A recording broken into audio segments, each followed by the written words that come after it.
Hello there, you're tuned into 7Edition this Friday. I'm Muhammad Ahmad Hamdan and these are your headlines. Jolo not in the United Arab Emirates, stresses CIGP. 190 cops detained for suspected drug abuse. And last but not least, China will not tolerate dissent or security threats on Hong Kong government.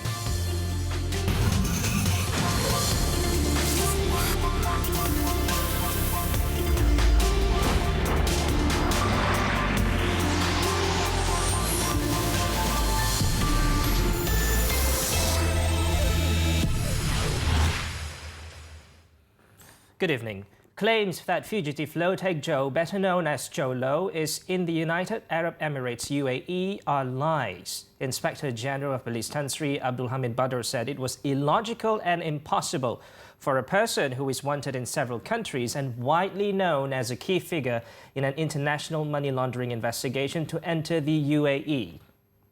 The top cop explained that UAE has strict security systems, including controls at the airport, and the authorities there have established good rapport with the Royal Malaysia Police. Previously, media reports quoting sources have said Jolo had been given asylum in a third country and was currently in UAE. Saya tidak akan berhenti untuk menjalankan usaha untuk menjejak penjenayah ni. Kalau dia katakan diri dia bukan penjenayah, sila balik. Datang. Mari. Saya akan beri jaminan kepada dia, dia akan mendapat layanan sebagaimana yang diperuntukkan oleh undang-undang. Tan Sri Abdul Hamid said he will not stop efforts in tracking down and bringing back the fugitive businessman. And if he is not a criminal, the IGP added that there is no need for him to panic and requested for Jolo to come home. He also said police were aware of his whereabouts, but there were people protecting him and they needed time to bring him home. Now a total of 190 policemen were nabbed for suspected drug abuse. The arrests were the result of raids carried out by authorities at entertainment outlets across the country from August 18th until yesterday. Bukit Aman Narcotics Criminal Investigation Department Director Datuk Muhammad Khalid Kadir Muhammad warned that cops who were positively identified would not escape prosecution in the court of law, just like other members of the public. We cannot have PDRM mempunyai anggota yang terlibat dengan dadah. Jadi kita terpaksa ambil tindakan. We must eradicate them from the force. Kita akan buang kerja mereka.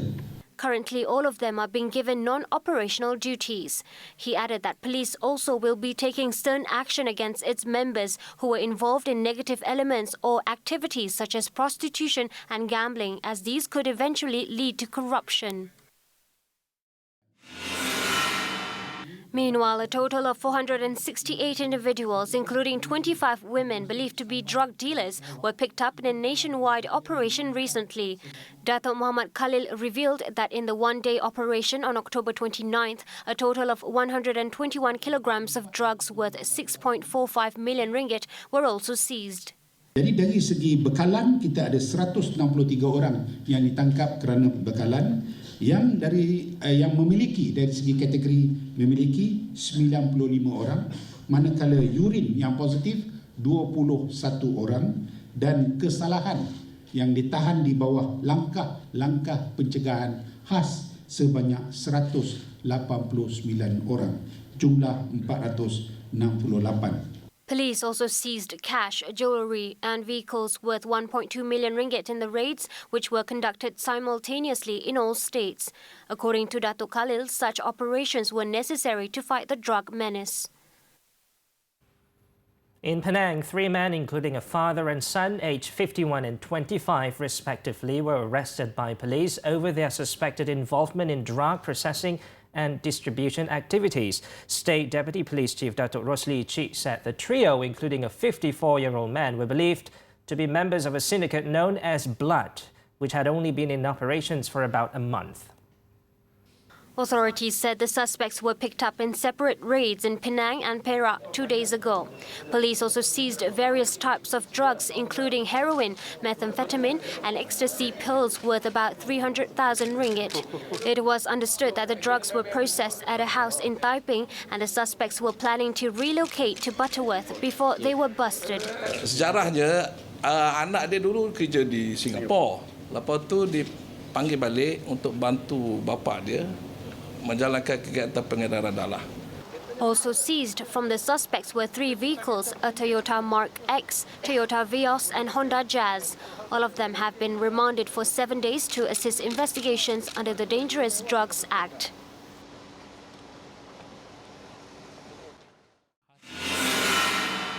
In Selangor, police arrested 5 individuals and seized drugs worth 2.1 million ringgit in 3 separate raids across the state. 32.8 kilograms of methamphetamine and Aramin 5 pills weighing 401.15 grams were seized in Seri Kembangan last Tuesday, along with 3 vehicles. In another raid in Pandan Indah yesterday afternoon, police detained 2 unemployed male suspects aged 45 and 47 who tested positive for drugs. All the suspects have been remanded for 7 days until November 5th. Meanwhile, a 33-year-old mother and her 16-year-old son were among 47 individuals detained in drug raids in Tanjung Kling, Malacca. The operation, led by the National Anti-Drug Agency (AADK), involving 50 personnel, raided 4 drug hotspots in the district. Many of the addicts were caught while they were high on drugs, and a few attempted to escape on their bikes, but were detained by the enforcement officers. In other news, the High Court will determine whether the 12 men accused of supporting terrorist group the Liberation Tigers of Tamil Eelam or LTTE will be allowed bail. Among the 12 accused are Gadit Assemblyman G. Saminathan and Serembanjaya Assemblyman P. Gunasegaran. Kuala Lumpur Sessions Court Judge Rosina Ayub, in making the ruling, said that there was merit in the application made by the defence under the Security Offences Special Measures Act or SOSMA to refer constitutional matters concerning bail to the High Court. The judge's ruling was in reference to the bail application by several of the accused heard in her court today. Following the ruling, identical orders were allowed for the remaining accused in 2 other sessions courts today. The court then fixed December 23rd for the next mention of the case to allow time for the bail application by the defence to be heard in the High Court. A foreigner was killed while 10 others were injured when the van they were travelling in along the Cyberjaya Putrajaya route early this morning crashed. The van driver who was ferrying the foreigners was believed to have lost control of the vehicle and crashed into a tree before it landed on its side near a drain. All the passengers, believed to be factory workers, were trapped inside the wreckage and were later rescued by firefighters. One of the victims, however, was declared dead by emergency rescue personnel. All the injured victims, including 3 who were badly hurt, were taken to the Putrajaya Hospital for treatment.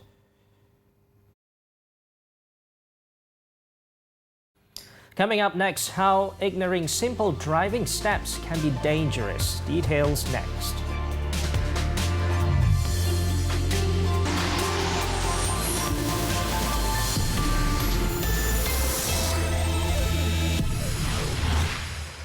Welcome back to the foreign front. China warned on Friday that it would not tolerate any challenge to Hong Kong's governing system or any security threats after it was hit by months of pro-democracy protests. Beijing also has laid out plans to boost patriotism in the city as it seeks to improve the central government's governance over the region and the mechanism of appointing and removing its leader. The unrest in the semi-autonomous city was an important topic at a major 4-day meeting of the Communist Party chaired by President Xi Jinping this week in Beijing. 绝不容忍任何挑战一国两制底线的行为，绝不容忍任何分裂国家、危害国家安全的行为，坚决防范和遏制外部势力干预港澳事务和进行分裂、颠覆、渗透、破坏活动。 The party elite also decided to step up patriotic education as a way to curb youth-led protests.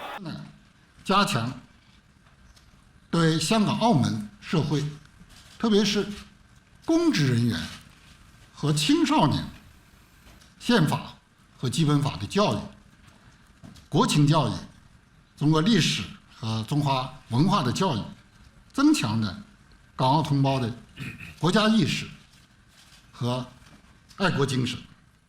While the central government has so far voiced confidence in Hong Kong, Chief Executive Carrie Lam, demonstrations in the region have yet to witness a slowdown. Lam, who now boasts record-low approval ratings, became leader in 2016 after securing 777 votes from a 1,200-strong committee stacked with Beijing loyalists.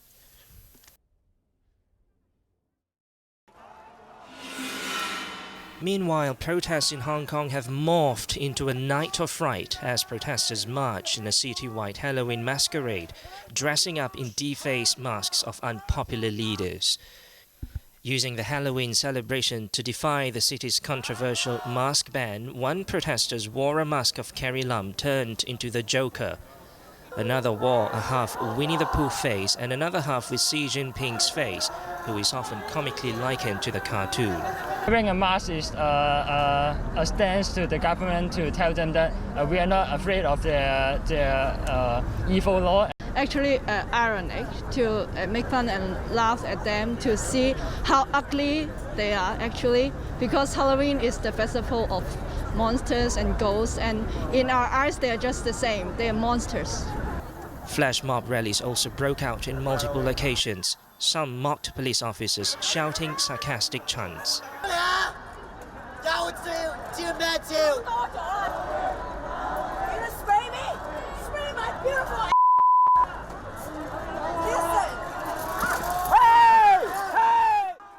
Tear gas was then fired in multiple locations as police declared the assembly unlawful, including near a popular nightclub district where thousands of protesters had gate-crashed the Halloween celebrations in the area.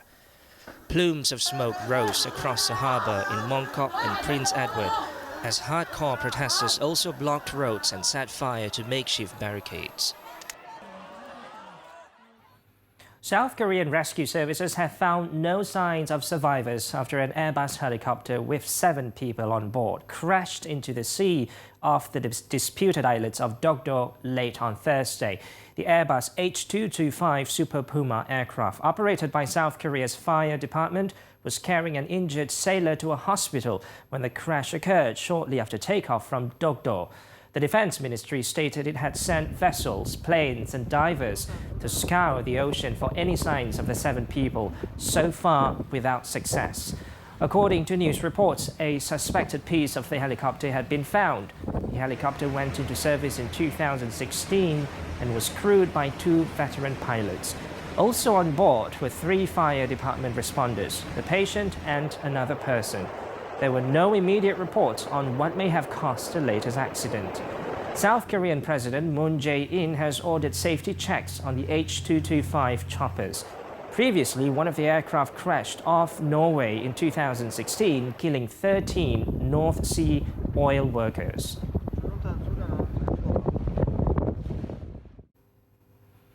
U.S. lawmakers voted for the first time on Thursday to launch the impeachment inquiry against President Donald Trump, setting the stage for the next phase of the investigation. The Democratic-controlled House of Representatives approved a resolution to set the rules for hearings on the case on grounds that the inquiry move into a more public phase. The resolution, unveiled earlier this week by the House Rules Committee, was passed in the Democratic-controlled House with no Republicans voted in favor of it, and only 2 Democrats voted against it. The resolution also establishes procedures for the hearings and the release of potential articles of impeachment.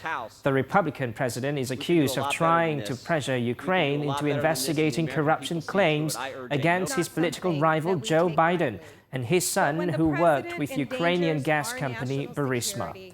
Trump denies wrongdoing and referenced the impeachment inquiry as the greatest witch hunt in American history on his Twitter account. The White House also has condemned Thursday's landmark vote and say it will not cooperate with House investigators on the case.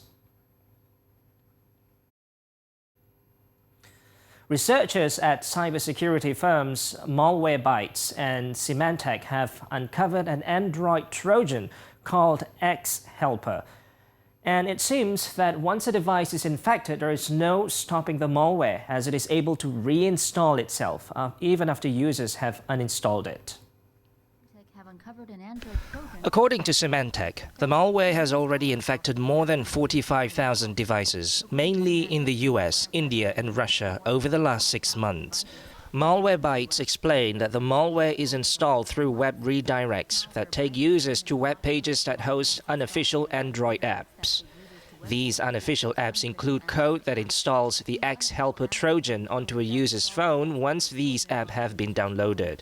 The firm added that the malware shows users pop-up ads and notification spam, though it doesn't seem to carry out any sketchy operations.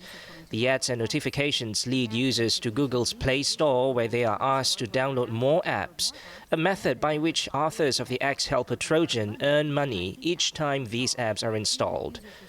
Even if users restore their Android phones back to factory settings or manually uninstall the malware, the X-Helper Trojan is able to reinstall itself. Symantec advised users to take precautions and not download apps from unfamiliar sites and to only install apps from trusted sources. The company also advised users to pay close attention to permissions the app is seeking, back up important data frequently, and install a suitable mobile security app to protect their device.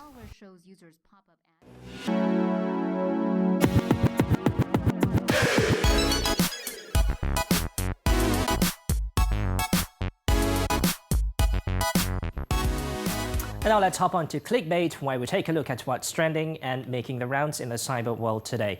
When driving a car or any other vehicle, it's always recommended to engage the handbrake and shift the gear to neutral when you stop, or parking mode when you park. This viral CCTV video shows just how dangerous if these simple steps are not followed. Recently, a woman was caught on camera getting run over by her own car as soon as she turned on the engine because she left the gear on reverse. The gruesome video was shared on the We Are Malaysians Facebook page and quickly gained over 53,000 views in under a day. In the 42-second clip, a middle-aged woman is seen casually approaching a car before setting one foot inside it. Had she not done this, she might have totally avoided what was about to happen. In a split second, the car moved backwards, pushing the off-balance woman and running her over. The car keeps moving and dragging the poor woman until a person is seen getting inside the car to stop it. Others rushed to help the woman and tried to lift up the car as her legs were stuck under one of the tires. It turned out that the car also narrowly missed a man who was standing behind the vehicle. It's not clear what happened after the video or if the woman suffered serious injuries in the harrowing incident. But this serves as a good reminder that simple steps, if followed, could save you from a life or death situation. And now updated as of 7 p.m, here are the top trending topics and searches on the internet today.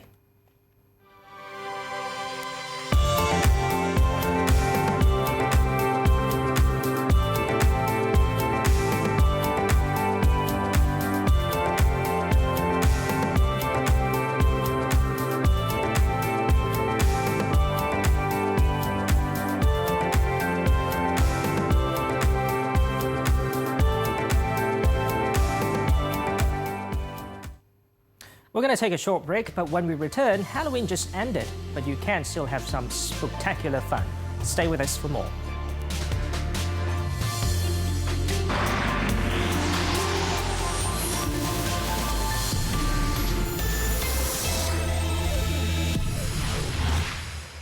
On to some business news. Media Prima Berhad MPB announced today that it will be undergoing an internal restructuring and business transformation phase due to uncertainties as well as the macroeconomic situation, apart from changes to the global and local media sectors. The media group also said this, unfortunately, will involve a substantial reduction in its workforce. MPB added that it will ensure all affected employees are guaranteed a fair and equitable compensation package governed by the law and respective union requirements. The media conglomerate also stated that it expects to complete its restructuring exercise by the first quarter of 2020. Bursa Malaysia gave up yesterday's gains to close lower today in line with its regional peers amid renewed concerns over the progress of the US-China trade talk. The benchmark FBM KLCI finished 4.64 points easier at 1,593.34 on profit-taking in the index-linked counters, dragged down 3.29 points by Public Bank. The barometer index fluctuated in red territory throughout the day. On to stocks to watch. The positive outlook for Malaysia's tourist arrivals ahead of the Visit Malaysia Year 2020 will serve as a tailwind to AirAsia Berhad's key strategy to aggressively grow its top line. However, these will be eroded by AirAsia's higher cost structure arising from its planes that are now largely leased versus those owned previously. Next, CIMB Niaga gained traction with its core net profit within market expectation, accounting for 75% of consensus estimate as both top line and asset quality improved. The bank will likely benefit from both consumer and corporate loans traction in the coming months, with accommodative interest rates prevailing and improving asset quality. And last but not least, Sunway Group announced the acquisition of 3 freehold purpose-built student accommodations in the UK that boasts a net yield close to 7%. The acquisition, along with resilient earnings from mature investment properties alongside its growing building materials business and quarry operations, justifies for the re-rating of the stock.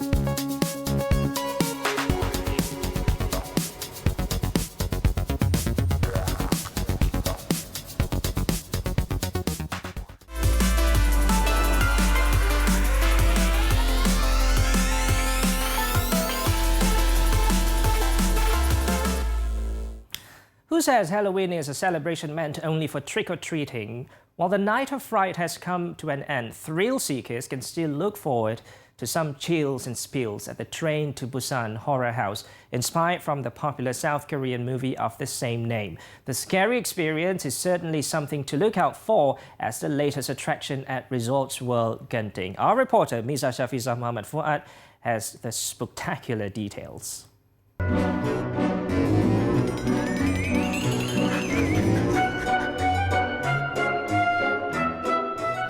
The world of the blockbuster film Train to Busan to life in a unique and thrilling way, the horror house has opened its doors to the public, especially fans of the movie, until January 1st next year. This attraction is world first. Have never been seen before, and we're very happy to have it in Resorts World Genting. In collaboration with Vivid Tree, a digital content production powerhouse from Singapore, the new attraction features 5 mini zones, namely Lost in Daejeong, the train crash escape, survival camp, zombie camp, as well as the Street of Seoul, which offers a variety of South Korean street food. Train to Busan is a very interesting theme and a timeless theme about zombie apocalypse. And I think there are many zombie movies, but Train to Busan is a very interesting and very special movie, and now we are given the opportunity to make it into a physical live experience that allow both fans and new audience to experience. Now they can participate in the movie. The horror house experience involved a cast of 50 actors and scare point operators playing the role of zombies and survivors. Tickets to the horror house are priced between 90 and 130 ringgit.